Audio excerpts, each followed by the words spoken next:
La prochaine panel, c'est un très bon lien avec la prochaine présentation que l'on va voir, quand et comment traiter, incluant la gestion des hémorragies aiguës. Nous allons avoir trois perspectives, celle du Dr Karen Strack, physiothérapeute au programme pour les troubles d'hémorragie au Centre de sciences de la santé de Hamilton, Dr Bellotriti, hématologiste pédiatrique à l'hôpital pour femmes et enfants de Colombie-Britannique, et le Dr Martineau, hématologiste adulte à l'Université McMaster. Bon, je ne savais pas très bien dans quel ordre on allait intervenir. On a changé l'ordre. Alors, je serai première et on aura donc mon cliché.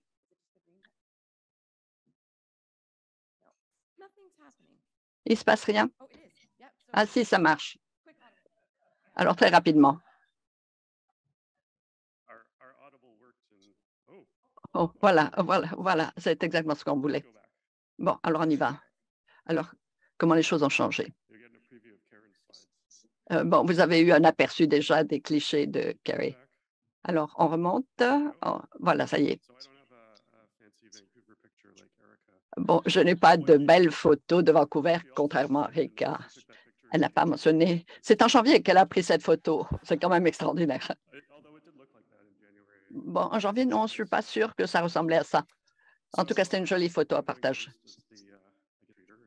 Alors, moi, j'interviens au début de la vie des patients, donc dans les centres pédiatriques. Ce que je vais vous présenter a déjà été mentionné dans la séance précédente. Lorsqu'on parle de lésions, ce n'est pas toujours évident. Comme d'autres l'ont dit, souvent, on va se demander, bon, on va suivre l'évolution, on va voir comment traiter. Surtout dans les cas de transition, on reçoit souvent, en fait, des appels pour savoir ce qu'il faut faire. Mais il n'y a plus de visites que dans le passé. Autrefois, les gens étaient traités à la maison et nous appelaient lorsque ça ne s'améliorait pas, surtout tout à fait au début de la transition. Bon, quelquefois, ils viennent nous voir pour que la décision soit prise tout ensemble. On regarde s'il y a vraiment une hémorragie qui mérite un traitement. Il y a un gros changement qui est intervenu. Autrefois, on disait, bon, vous donnez le facteur, vous nous appelez et on verra si les choses changent. Les choses ont complètement changé. L'approche est tout à fait différente, surtout avec les gens sur mes bras. L'autre grand... Ouais. Peu d'interventions chirurgicales. Bon. Surtout si l'on voit ceux. En fait, bien de ces patients se voient retirer la ligne centrale. Alors, ce qu'il se passe lorsqu'on a une intervention pédiatrique très classique, intervention dentaire, amygdalectomie ou un autre type de chirurgie pédiatrique, retirer l'appendice, cas d'appendicite. Donc, c'est une chirurgie pédiatrique. Et là, il y a moins de publications quant aux meilleures approches. Ceci étant dit, eh nous sommes nombreux pédiatres à se dire, plutôt que de penser que mes bras, ça suffit, on va voir, non, on va donner quand même de façon préopératoire, facteur. Et au moment de l'intervention, il peut y avoir un pic. Et après, on se retrouve à l'état stable de mes bras, où la guérison, en fait, se fait sans suffisamment de facteurs. Ça dépend de l'intervention chirurgicale. Ça peut changer. Il reste beaucoup de choses encore à étudier et à découvrir. Alors, on va voir, en fait, ce que cela va donner avec ce retrait de la ligne centrale. Bon, autre question qu'on peut se poser, est-ce que l'on est en train de, donc, enfants qui n'ont peut-être jamais été traités. Est-ce qu'il va y avoir en fait inhibiteurs plus tard? Est-ce qu'ils vont recevoir des inhibiteurs plus tard dans la vue, lorsqu'il y a des hémorragies, lorsqu'il y a une intervention chirurgicale nécessaire. Ces patients pédiatriques risquent de se trouver exposés à ces inhibiteurs en cas de blessure ou en cas d'intervention. Et très souvent, en fait, avec ces nouveaux agents, on ne les voit pas avant l'adulte. Hier, on se l'est dit entre nous dans la réunion pédiatrique, on a observé à quel point il y avait beaucoup plus de questions de réponses. Il y a des cas de patients qui avaient des inhibiteurs comme enfants. Et puis, ensuite, Mebra est arrivé, on est passé à ça. Puis, il n'y avait pas d'exposition aux facteurs pendant une longue période. Et puis là, il y a eu une hémorragie. Et là, leur inhibiteur est revenu. Alors, qu'est-ce que l'on fait dans ce cas-là? Est-ce que l'on parle de tolérance? Est-ce que l'on revient aux anciennes pratiques? Donc, alors qu'est-ce qui va les protéger le mieux? Et mes bras? Mais est-ce qu'on va se poser des questions nouvelles? Est-ce qu'il va falloir administrer facteur 7 à intervalles réguliers? Est-ce que ça ira? Certaines familles acceptent, certaines vont dire non. Non, je ne veux plus de cet inhibiteur. Je veux utiliser le facteur que je veux. Est-ce que c'est le bon choix? Je ne pense pas que l'on ait des réponses à cela pour le moment. C'est une question qui reste posée. Quel est le meilleur choix? Est-ce que ça va être différent suivant la famille? Il y a des familles qui vont dire, bon, moi, je vais prendre mes chances avec mes bras. Eh bien, lorsque je saigne, je prendrai également ma chance, ça devrait suffire, alors que d'autres peuvent avoir des points de vue tout à fait différents. Il y a beaucoup à apprendre encore sur le déclenchement des inhibiteurs de facteurs. Il y a des patients qui ont leur exposition très jeune et d'autres, c'est un âge beaucoup plus avancé. Il y a beaucoup à apprendre encore. Et je n'ai pas de solution parfaite à proposer. Et nous, du côté pédiatrique, nous sommes nombreux encore à réfléchir à la question et à suivre l'évolution.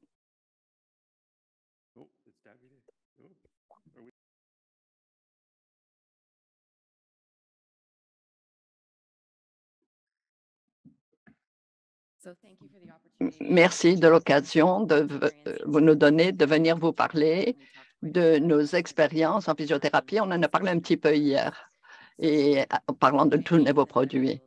Il y a eu des progrès dans le traitement médical et en physiothérapie. On continue à lutter pour avoir le meilleur soin possible et à nous adapter aux changements qui interviennent.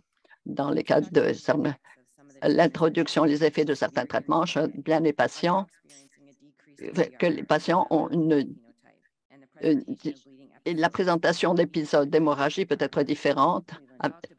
Il y a de nouveaux défis qui se présentent auxquels se confrontaient les patients et les cliniciens. Marc a déjà parlé de ce patient jeune qui n'avait jamais vu d'épisode d'hémorragie. Ils ne comprennent pas vraiment ce qui arrive à leur corps lorsqu'il y a une lésion, une blessure. Pour les patients plus âgés, qui, depuis des années, disent qu'ils doivent reconnaître les symptômes de douleur et d'AIM, comme il peut y avoir une réaction inflammatoire. Or, il est différent quelquefois. Il est difficile de faire la différence entre un saignement et d'autres types de lésions. Un tiers des patients, un tiers d'épisodes de douleur articulaire n'étaient pas de saignement, c'était à cause d'autres problèmes sous-jacents qu'ils avaient cessé.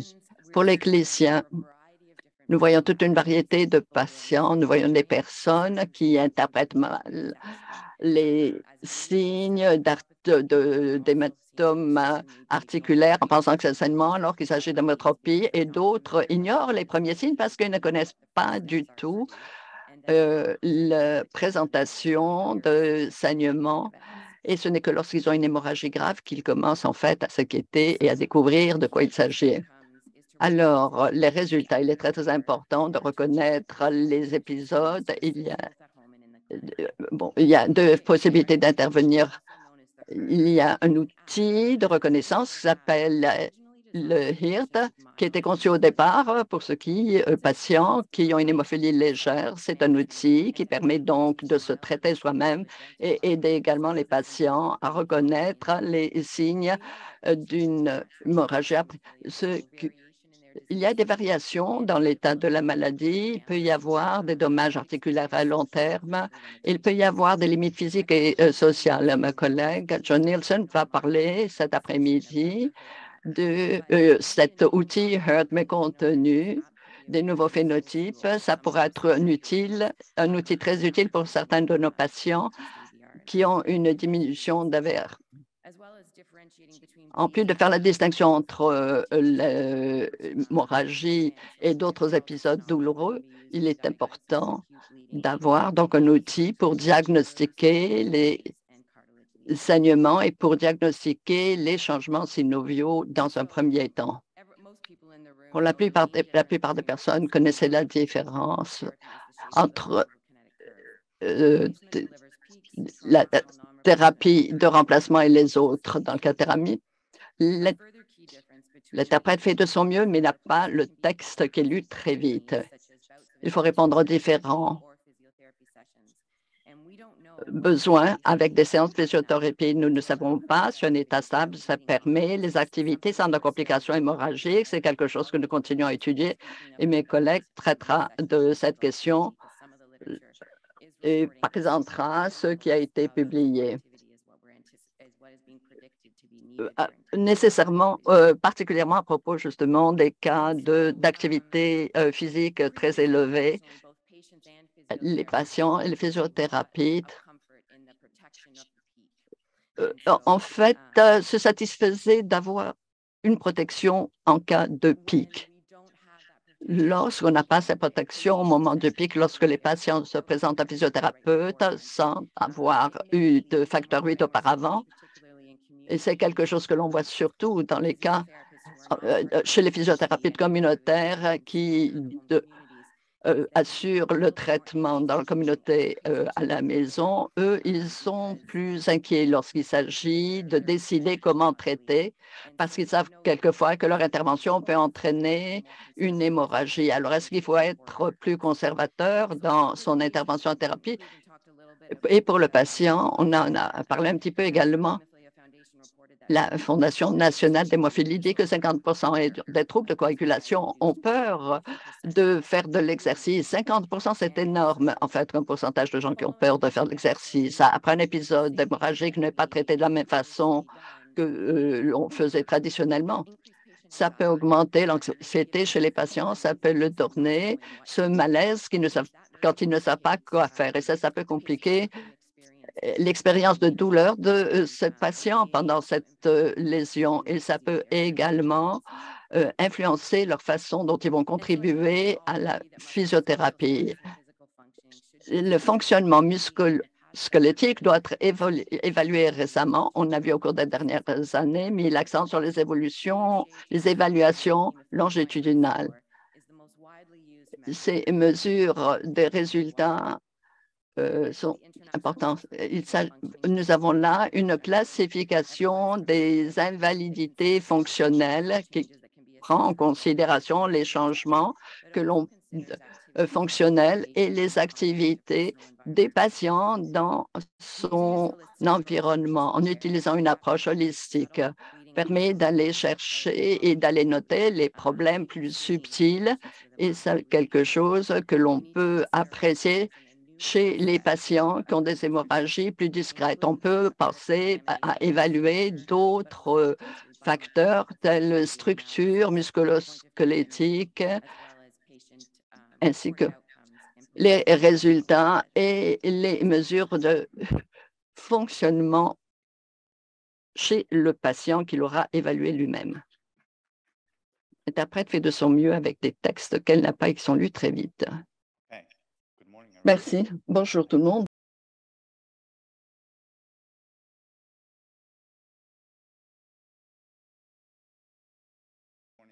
Bonjour, je suis Dr. Martin de l'hôpital pour enfants et pour femmes de Colombie-Britannique, divulgation.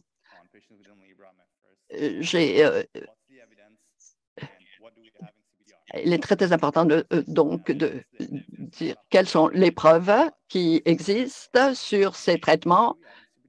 Alors, qu'est-ce que l'on a fait jusqu'ici? Qu'est-ce que l'on avait comme approche? Et quelles sont les recherches qui permettent de proposer de nouveaux modèles d'intervention?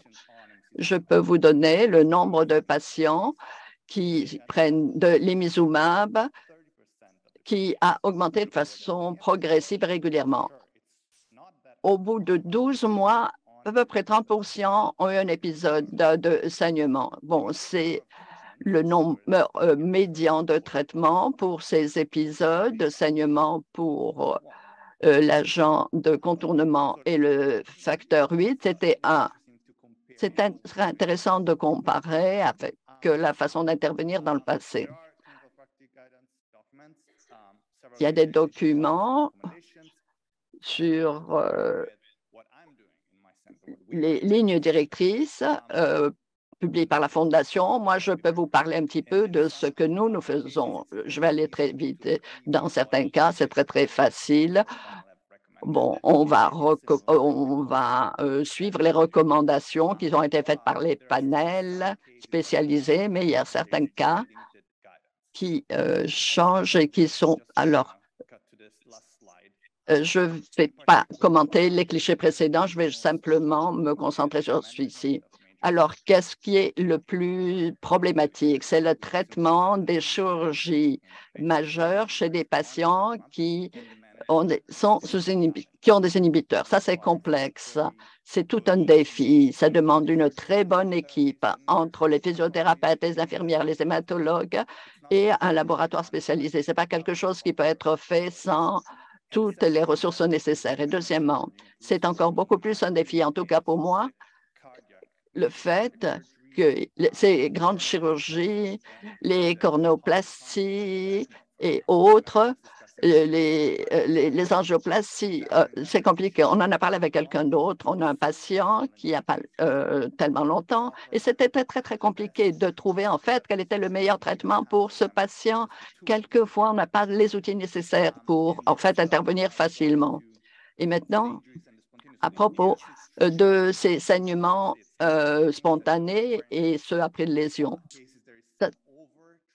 Ça ne demande pas toujours des traitements. Quelquefois, il y a des traitements qui n'étaient pas nécessaires, mais que l'on fait parce qu'on avait l'habitude. Mais le retard dans le traitement des saignements, ça peut avoir des conséquences graves. Et on peut tous se souvenir d'un cas particulier où un patient ou quelqu'un qui avait un saignement qui n'a pas été traité et le traitement ou qui a pris le traitement en retard. Et là, le résultat, même si on l'a traité, même si on a traité plus tard, eh bien, le résultat a été mauvais, médiocre. Alors, ça, c'est quelque chose qu'il faut garder à l'esprit. Le risque associé au traitement, le risque thrombotique avec une quantité raisonnable de facteur 8 ou de facteur 7 et reste très, très, très faible. Donc, c'est donc du côté.